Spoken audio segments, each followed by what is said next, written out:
రుణమాఫీ ఇది తెలుగు రాష్ట్రాల్లో ఒకప్పుడు చాలా బలంగా, చాలా గట్టిగా వినిపించిన మాట. 2014 ఎన్నికల ముందు చాలా బలంగా వినిపించింది. 2019 ఎన్నికల ముందు ఇంకా బలంగా వినిపించింది. 2024 ఎన్నికల ముందు కూడా వినిపించింది. కానీ ఇప్పుడు ఆ మాట ఎక్కడ వినిపించింది?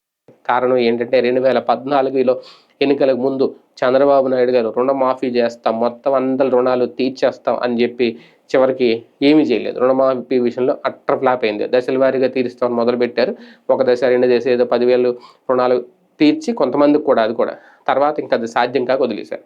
ఇంకా జగన్మోహన్ రెడ్డి డ్వాక్రా రుణాలు మాఫీ చేస్తారన్నారు, దశల వారీగా చేశారు. కానీ ఆయన వ్యవసాయ రుణాలు మాఫీ విషయం అయితే ఎత్తలేదు. 2024 ముందు ఆ అంశంలో ఎవరైనా మాట్లాడతారేమో, జగన్మోహన్ రెడ్డి మళ్ళీ అధికారంలోకి వస్తే రుణమాఫీ చేస్తామని చాలామంది ఆశపడ్డారు. డ్వాక్రా రుణాలు కూడా మాఫీ చేస్తారేమో అని చాలామంది లోన్లు కూడా తీసేసుకున్నారు.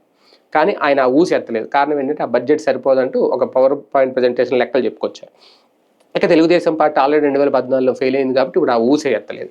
కానీ ఇప్పుడు మళ్ళీ రుణమాఫీ ప్రస్తావన ఎందుకు వస్తుంది అంటే, తెలుగు రాష్ట్రాల్లో ఎందుకు మళ్ళీ ఆలోచిస్తున్నారంటే, పక్క రాష్ట్రంలో తమిళనాడులో అధికారంలోకి వచ్చిన టీవీకే ముఖ్యమంత్రి విజయ్ తాజాగా రుణమాఫీ ఆయన ఇచ్చిన హామీని నిలబెట్టుకున్నారు.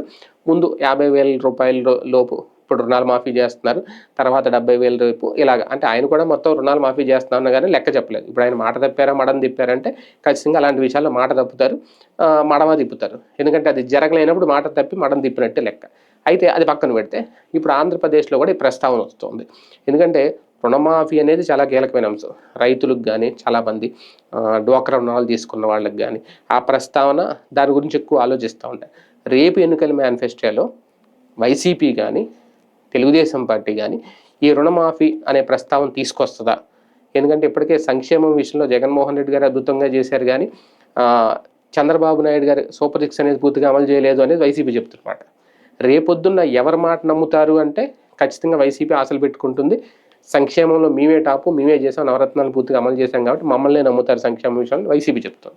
లేదు సూపర్ సిక్స్ మేము అద్భుతం చేసాం, రాగానే చేసేసామని వీళ్ళు చెప్తున్నారు. కానీ ఈ రుణమాఫీ అనే అంశాన్ని ప్రస్తావనకు తీసుకొస్తారా లేదా, దాని మీద రాజకీయ భవిష్యత్తు వచ్చే ఎన్నికల్లో గెలుపోవటం అనేది డిసైడ్ అవుతాయా, ఇది చూడాలి.